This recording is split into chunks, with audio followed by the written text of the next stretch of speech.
right, you're welcome to this live session. You're welcome. My name is David. I go by the nickname Good, and of course, I'll be your host for today. And I must say, you're welcome, and of course, you're welcome. I'm your African market analyst, and I think I want you all to be extremely comfortable while we're doing this live session.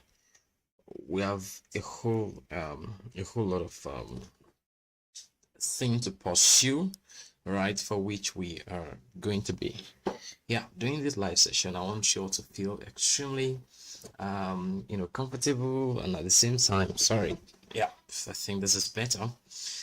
All right, I want us both to be very, very comfortable at what we've got to do, and that is why I'm trying as much as possible to ensure that we are on the same page, and there is no dissonance of any kind, because I mean that's very, very important, as that also is part of the hallmark of the fact that we're doing something very important. So there was a twist somewhere, and we sort of began a change, right, in our approach of doing content. Previously we were just focused on market analysis, and I think it's important for me to say this. We sort of upgraded in a way. I think I'll put it that way. We evolved. I think that's better put. So we evolved from just purely or simply market analysis. We now begin to focus on more of blockchain tutorials, crypto jargon talk, making or simplifying the whole talk around cryptocurrencies. And that's what this platform is now all about. So if you think you want to learn about the blockchain, I think you've found the best op to really sit with, right? And we hope to make it more interesting. Anyways, this is your African marketing analyst as always. All right, and our area and niche of discussion, right, and provision is definitely going to be going beyond the area you used to, right? I think it's something we have to importantly focus on, right? So what is Web3? That may be a very big deal for you, and this may be your first time. I'm aware of some folks who are definitely with us on Binance. I appreciate you taking out time to listening to this and wanting to learn, right? I mean, that's the hallmark of hi, welcome. Hello girls, I'm seeing a friend with the name girls there. Thank you for joining. All right, please, if you're joining, come on, give us a thumbs up and say something. Rob, thank you for joining. Let an assurance that you're with us, right? I mean, that's something I would surely appreciate. Okay, so what is Web3? You might have heard the word web. Maybe if you're like me, that web only appeals to when you're thinking of Spider-Man or some other movie out there. Well, web is what Yoruba in Africa call atakon. It's a connection, it's a network. And if you've seen the web of most I think is it arachnida now? I'm trying to remember which exact animal now. Spiders specifically, when you see their web, in fact there are other creatures who also have their web, right? It's some of them have their homes webbed around. I mean, like wasp. It's not like the web, this type, right? I mean, this type that is being released like that. It could be some matter that is conjured to form their web. I'm saying it's all a networking, beautifully intermeshed together, beautifully structured, and that has the capacity, right, of hosting or being the home for the creature itself or some other things that can rely there. So you can think of a web as a home, a platform, a space for information, right, to exist, either encrypted or not, right? That is a web. And I think one of the important evolution that actually happened to humanity is the internet, right? I think I must say that, of course, it is civilization. I think it's a great one, proving that humans are very, very, very revolutionary, all right, and revolutionary, right? And by that I mean, from one pace to another, there is a geometric progression that happens to human over the time. So from web there was before we came to web 3. Obviously there was a web 1 here. So I'm not going to make this session very long. It's going to be very short, just introduction, so we can see how we can. Do not hesitate to give us a following. I bet you all that you would love you giving us a following, right? I'm serious. You would definitely appreciate that, right? That's certainly the truth. Okay, so we were saying something very, very importantly, and what was that? We're saying there was a web 1, right? And that's the capture for this discussion is going to be on three important phases, right? I think that's better put. It's going to be a very important phase where I'm going to be talking specifically about the evolution of Web3, the importance, and of course, the revolutionary ethos on the blockchain. I think those are important, areas of concentration. I think I want to, premium our energy on so we can make this whole life from very productive as expected. I hope everyone will get to see this later and can have one or two things to take home with them as a lesson from today's discussion. All right, so Web 1. What was Web 1? I think that is a better way to introduce us. It's called the early web. Most people think of web as a continuous pillar of life. It was invented and has just existed since, right? So Web 1 and Web 2.0 are the as forms of internet. I think well, I would word internet. Yeah, I would say the earlier form of web that we have, right, in human history. They're the earlier form, and definitely what they exist to do is to host informations. Now, the truth is, whatever you've got to do with the information are obviously defined by you, but somehow the web also has a part or a role is placed in making the implication of the information either sensible, readable, or whatever. Like for example, Web 1 is known as a read-only web, and that exact spans between 1990 to 2004. It's simply you having just to read the information. There is less or no interaction with the information. There is no ownership of any kind. It's just you reading, like clear-cut reading. um how do I put this? You will know that processing a lot of data gets you to have information. I mean, information are piece of semantic. Will I use the word semantic, or let me use the word sensible, right? Sensibly conjured like sentences, but things that finds meaning due to um calculative and calculated meshing. I think that's better put in my own opinion. So those are informations, right? So you can have a lot of data, like you have one, then you have one, then you have two hands doing like this, and then you have those as raw data. Then you can read from that, description or maybe drama, right? That this is what this fellow is trying to say or communicate. So information is you pressing data, right? And then you can have something to munch on. Let's put it that way, right? So yeah, the thing we previously defined as web is the place where informations have been kept, homes for informations, right? So what we now do with these informations in a way depends, or it depends on us, but also is largely also defined by how the web is configured. So web 1 is just configured to be a read-only web where you only get to read informations, right? You can only read with them. Like in 1989 at CERN Geneva, Tim Berners-Lee was busy developing the protocols that would become the World Wide Web. His idea, well, its intention was to create open decentralized protocols that allows information sharing from anywhere on the earth. And that's the word. I mean, the importance of the web, which for me it's the crux of it all, is this word information, and allowances of information are differs. Web 1, there is there's some sort of huge regulation with information. So whatever you get, you were allowed to see is what you're allowed to read. Obviously, there's a whole lot of centralization there, because the game of the place of Web3 is the crux of centralization. And the truth is, we cannot remove the fact that this is a very important part that opens us up to decentralization. So there will be regulation before deregulation. There will be centralization before decentralization. There's this part of known to unknown that often is the is the dimension, I think I'll put, or is the trajectory human often take, right, in finding X. So in maths, we always be told to find X anyways.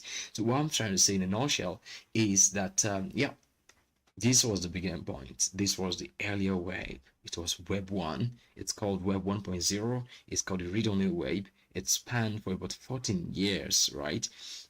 And basically, individuals can um, interact with just by reading. I mean, that's the interaction. I mean, they can just read from the static website owned by companies, and there was close to zero interaction. That's the word. So the game of the emphasis or the crux of our description and our talk around Web3 is the need for interactions, the need for ownership, redefining centralization.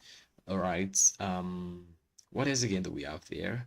As and yeah, how informations are processed, how informations are honed, whose information is or not. I mean, those are the important emphasis of why we are considering Web3. Because now you might be so curious, like you're curious, might be thinking, so what is Web2? Don't salivate, I'm going to bring you right here. So Web2 is basically still on. It's already past 14 years. I don't know if the sequence of each web is going to be 14 years. I cannot tell because, like, the first one, 1990 to 2004, 14 years. That's as of 2004 till now. This 2023, this is almost 2 decades, right? Basically, it's almost 20 years down the line, and yet we are still interfering with Web 2. What is Web 2? Is that web where you read and you write. That's how it is. That's what it's called.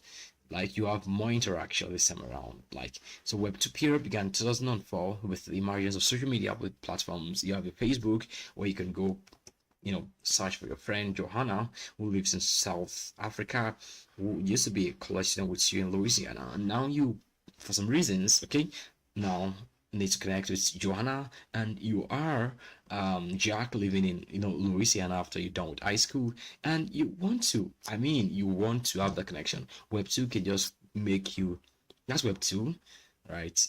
Having two functions, right? Having two possibilities in a way, right? Having more interactions. So Web 2, the web of two possibilities, a web beyond the primordial Web 1. I'll put it that way. So I think that's a very huge solution. We have Facebook, WhatsApp, Instagram, major social media applications we already have now. And in fact, blog posts in Medium, you can write on Medium. If you know Medium, I mean, I was still gonna write on Medium today, right? You can write your thoughts, pen your concerns, definitely, and that is Web 2. Now, I think at this point, I'll need to clarify Web 1, Web 2, and of course, Web 3, which we'll be talking about and wrapping up in a few minutes, is totally different from the dark web. I know you might have heard the word dark web.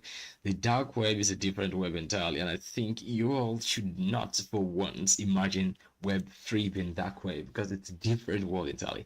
Are we going to talk about dark web? Well, that's not the crux of this discussion. If necessity demands, we would, but I think it's not necessary for us to just do. I hope you're enjoying this live session. I hope you have one or two things you learn in yourself personally.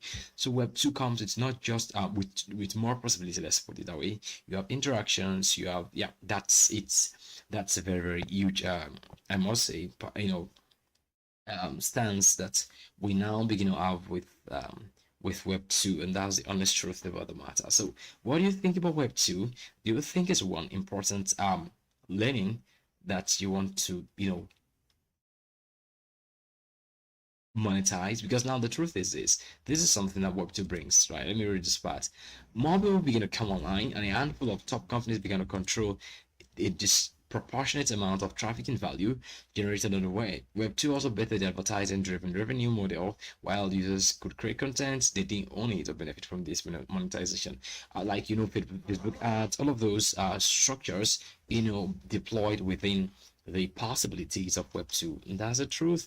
So you have Twitter, right, currently known as X, running ads right away for for creators to incentivizing them, sort of giving them a quote and a quote. All of those place of allowing users, right, to also feel as a king, become a competition for Web 2 companies because of how Web 3 really defines the whole project and prospect. Because the scope of Web 3 where we're headed for is that it relinquish ownership of the users, right? So you become the boss of your own, right? Facebook cannot just shut you out of your clients who are waiting for you. Maybe you own a online store, a online retail store, right? So these are the things we're talking about, right? And that for us is a very huge possibility. It's a very huge deployment, a very huge, prospect. And I think we don't often talk about the fact that yes, Web 2 are already finding quote unquote some competition vibe from Web 3, companies, startups, or projects. Yeah. So, what really makes Web3 different? Well, it's not just because there is a third word attached to Web3. I think, in my own opinion, all right, don't forget, I'm David, I'm Elkiot, that's my nickname, and I'm your African market analyst, right? I want you all to know something, right? That what makes Web3 different is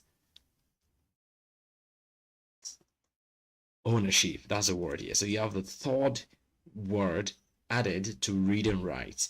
So read was Web 1, write was Web 2, own plus write plus read is Web 3. So, in other words, Web 2 is all swallowed up in Web 3, Web 1 is all swallowed up in Web 3, and Web 3 is a huge possibility. It's a web for the future. It's not limited. Every other deployment you're going to be seeing is all going to be about Web 3. It's defining everything. Ownership of your data, ownership of the store, ownership of your contents, ownership of your images, right? I mean, there was a time that I think some, bodies were, sort of vetting, Mark Zuckerberg for how they run the data feed or the data backend within, Facebook known as Meta now. So I think he was sort of on the hot seat and was trying to give his own comment and concerns. I think as great as that is, I think for us, we have to deal with the fact the you cannot be truthfully transparent in a Web 2 world. Yeah. Well, Web 3 is a world where you have everything naked, right? Transparent, and at the same time secured. Two, that's one of the importance of Web 3. I hope you're learning that. And at the same time, you also have privacy. Yeah. So the premise of Web 3 was, coined by the Ethereum co-founder going then, I mean, he's currently a founder of a different project right away, going by the name Gavin Wood. That was shortly after Ethereum was launched in 2014. So I think we can begin to call the exact, timing of Web3 to be 2014. So basically 2024, 2004 to 2014 was about 10 years. So you have 10 years in between. I think it's a cool 10 years. So 2014 till now, Web3 has been evolving. It's been lightly evolving. It covers applications that are called decentralized applications. It covers identity. It covers ways of payment. It covers content creation, like the video I'm making right away. I can make it on Web3 ways. Yes. It covers, browsing softwares. Like, yeah. It covers, wallet account or funds ownership. It covers a whole lot of region, right? I mean, the possibilities of Web3 on boards is just giving you every sense of ownership. Not only can you read and write, right? Just like the platform wasn't gonna be yours in the first place, but makes you have the sense of you have a whole share in this company. You're a huge stakeholder to the possibility the company can become. You define if you're to give back to the company or not. For example, you can go deploy your NFTs as an art on OpenSea, right? And definitely you define your royalties. In fact, you can close the door of royalties. Yeah, I'm saying those are the things that Web3 brings. You are not just conjured to do some things out of impulsive conclusion. And I think that's something very, very important. Are we together, please? Now, for me, it means a whole lot as we are beginning to see the important ethos of Web3, right? So, if there's one thing I think every one of us got to do is that we have to begin ask ourselves. This is about 25 minutes of this discussion, and we have been able to establish in a very simple way what the basis of Web3 is all about. It is a revolutionary revolution of the Web 1 read, Web 2 read and write into the Web 3 read, write, and own, and plus X, right? And the importance is endless. Like, what I mean by that is it has no end. Let's put it that way. It's, let me say, it's not limited. Let's put it that way. So it has its importance with native payment. It has importance with identity. Instead of, I mean, in fact, decentralization, which is the first part of Web3 solution, instead of large swaths of internet controlled and owned by centralized entities, ownership gets distributed among its builders and users. And I think that's something that we all must begin to state and, of course, appreciate about Web3. The importance of Web3 are not endless. Aside from ownership, there is the resistance to censorship. We cannot push so much. For example, look at this. OnlyFans is a user-generated adult content site with over 1 million content creators, many of which use the platform as their primary source of income. 2021 of January of August, right? The OnlyFans ecosystem planned to ban sexually explicitly content, but the announcement sparked outrage among creators on platform who felt they are getting robbed of an income on the platform they helped create. After the backlash, the decision got quickly reversed, and they could not stop that. That's funny, and that's so funny, right? So the point is, at least they were heard for some reasons. If they had closed down the platform, no user has anything to say, right? And that's where Web3 comes into the place.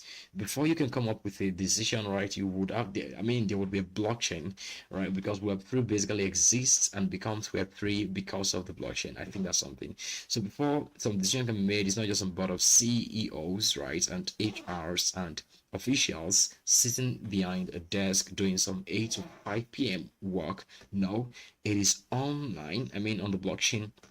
Those suggestions are being deployed as smart contracts, and they are voted right by the community. If the community say fine, we all agree with the fact that we don't want adult content, boom, it's going to be going off. And that actually is Web3, where every user count, every investor makes a whole lot of difference, and every one person right in the web is an important stakeholder of the possibility that the company or the business can become. So I think this actually is Web3, where your information, your data exists on the blockchain. I think that's something you almost take note of, right? So because we've actually been able to identify the fact that web is a place where information is kept, and of course the raw data can be kept on the blockchain live, and you can decide to leave the platform. You can take a repetition with you, plugging it into another interface that clearly aligns with your values. So Web2 requires content creators to trust platform not to change the rules, but censorship resistance is a native feature of Web3 platform, and that's something very huge.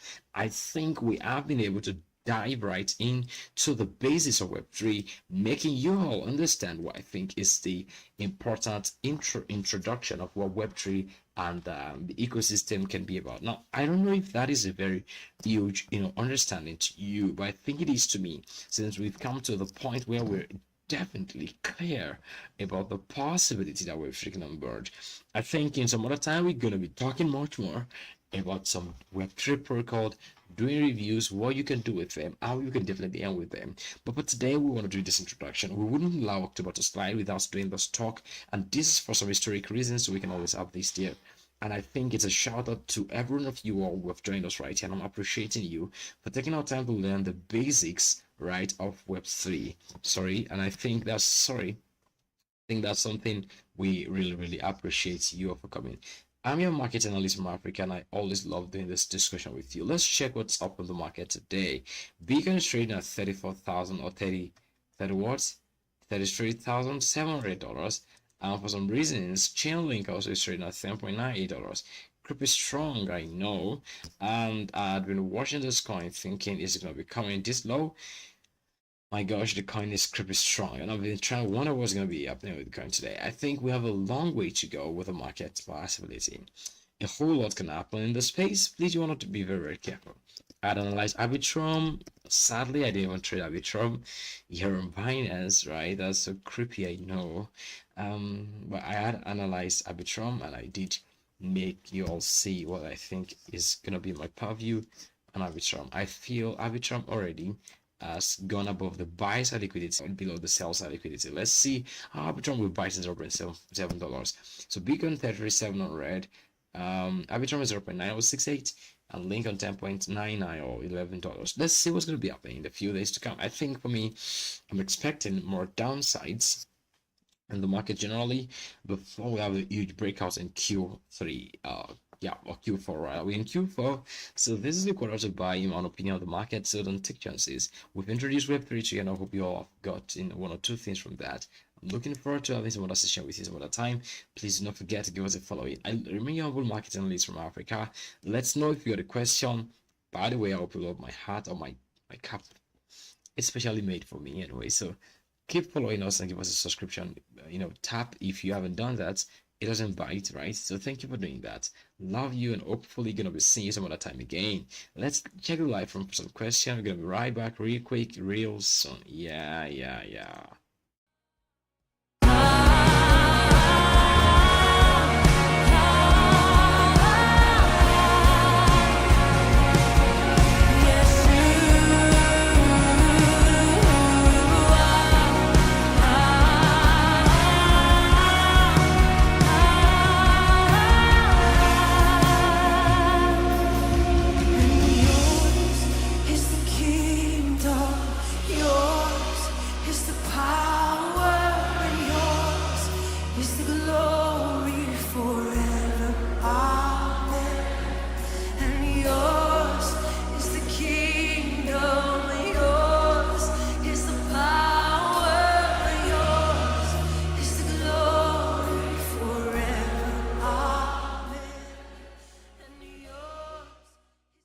All right, so I think we've been able to come to the final part of this discussion. And I hope this makes a lot of sense to you. So please don't hesitate to take time to give us a following. You would appreciate doing that. And that being said, I want to take our time to say thank you for making some of that time. And of course, if you have a project for us you want us to talk about or do a live session about, hit us in the live room, drop your comments, and of course, you can always reach us via the email. Thank you